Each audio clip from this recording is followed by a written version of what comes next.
Yesterday's Baseball Hall of Fame announcement highlights a big shift in the voting. With vote totals of Barry Bonds and Roger Clemens, the tide is clearly turning for players who have long been suspected of using PEDs during their playing days. Now, Sal, 5 years down the road, when Alex Rodriguez's name is slated to appear on the ballot, I think this is a very good sign for him in spite of all the problems that A-Rod had in the major leagues. Yes, he was suspended for a year. Yes, he was suspected for using PEDs. He's went through the ringer and then some. But by the end of Rodriguez's tenure, he was starting to get, I think, a lot of sympathy from people. Oh, he's a great analyst on television. Oh, look how he's going out here with the Yankees. Yeah, they cut him, but everybody kind of started to love A-Rod a little bit. But when you look at those vote totals of both Bonds and Clemens going up, and you see these guys like Bagwell, Rodriguez, people who have been suspected of using, I think it's a good sign for these players. And you know what?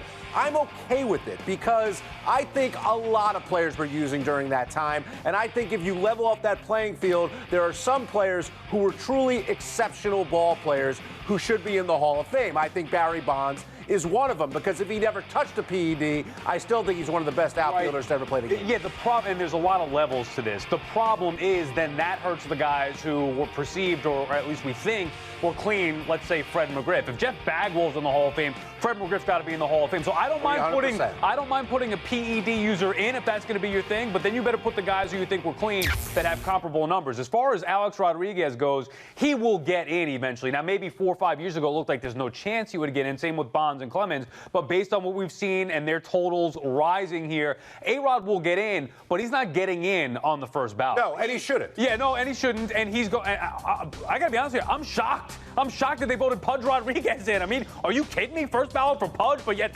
Piazza's got to wait, and you're going to make, Bonds and Clemens wait forever. A-Rod is going to wait, and he should wait because of all that he did and all that he admitted doing wrong. But eventually, again, as it looked a couple years ago like it wasn't going to happen, now if you're Alex Rodriguez, you wake up, this morning after what you saw yesterday, you're feeling pretty good about your chances of eventually getting into the Hall of Fame. And the voters are only going to get younger, and I think the tide will turn there too. But you saw that list there. You have hitters like Manny Ramirez, I mean, one of the best RBI guys who ever played the game. Even Sosa, if you want to argue for him. I think that these guys will be looked at now much differently than only 5 years ago. And I get it, because it's not just what you do on the field, it's as it compares to everybody else who was playing at the time. And now if you remove the steroids blanket, look, who are we kidding? So many guys were using at the time. We all know it, but still, some were better than others. Now let's get back to A-Rod for a second. When A-Rod was in Seattle, when he first came up, I don't know if he was using or not using. I don't think he was. He's one of the best shortstops I've ever seen. Guy, 5-tool player, really exceptional. Him and Griffey playing, I mean, it was incredible. He goes to Texas, he gets a lot bigger, his power numbers go up, and all of a sudden, okay, he's just using steroids. I don't think that excuses his natural ability. And the same thing happens with Bonds. Bonds saw the Sosa McGuire thing going on. Why isn't anyone paying attention to me? I'm going to start doing this. Still had the ability to be a great outfielder. Do other guys suffer who didn't do it? Yes, they do. But that's the way the game was at the time. You suffered on the field. There's no consistency to it. So you can't have guys like Jeff Bagwell. And I agree with you with A-Rod and Bonds, right? Natural talent, they should be in anyway. But Jeff Bagwell may have been a product of it, and he's going to be in the Hall of Fame. What about Mark McGuire, who was the greatest home run hitter that I have ever seen? Bonds the best player, McGuire the greatest home run hitter I've ever seen. He's not getting in because now all of a sudden the voting changed. So the Hall of Fame is a mess in that regard. With A-Rod too, do you think that the issues that he had with baseball, I mean, he went head to head with Major League Baseball. I'm not so sure that that will have a major impact on it as well. I think the writers maybe take that into account when they hold him out the first few years, but eventually I think everybody, the fences will mend and they'll all be happy and be in the Hall of Fame together. Well, I think A-Rod took on Hall of Famer Bud Selig, who's getting in, as you know,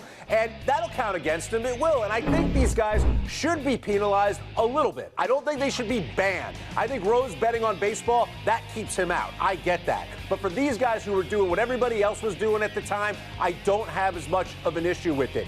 To keep them off the first few ballots, make them suffer a little bit. But ultimately, if they're one of the best players in baseball, they should be in the Hall. The problem baseball is going to have, which they had as this was occurring back in the day, is the whole PR nightmare. Because you know the second Bonds or Clemens gets in, it's going to be they took steroids and they shouldn't be in here. What about the purity of the Hall of Fame? And it's going to blow up in their faces. That's what I mean. Doesn't it bother you that some are in and more are going to be in, and then some clean guys, or at least some guys who are deserving of it, are going to be out? That bothers me. That's why it's a mess. I think once you open the door, though, and that door got opened wider but with then Pudge Rodriguez. It can't be some. Oh, this one should be in and this one shouldn't be. That's not right. That's not fair. But forget steroids. That's how they select them now. All right, let's rule out steroids completely. These voters, some of the guys don't pick them because they didn't like him as a player. They didn't interview well, or this guy was. But that's ridiculous. Albert Bell should be a surefire Hall of Famer. Why nobody even talks about Albert Bell? Look at his numbers. Because Albert Bell wouldn't talk to anybody. That's exactly why. So that makes. I mean, no, because Bell's numbers aren't overwhelming enough to get him in. Look at his numbers. He was a monster.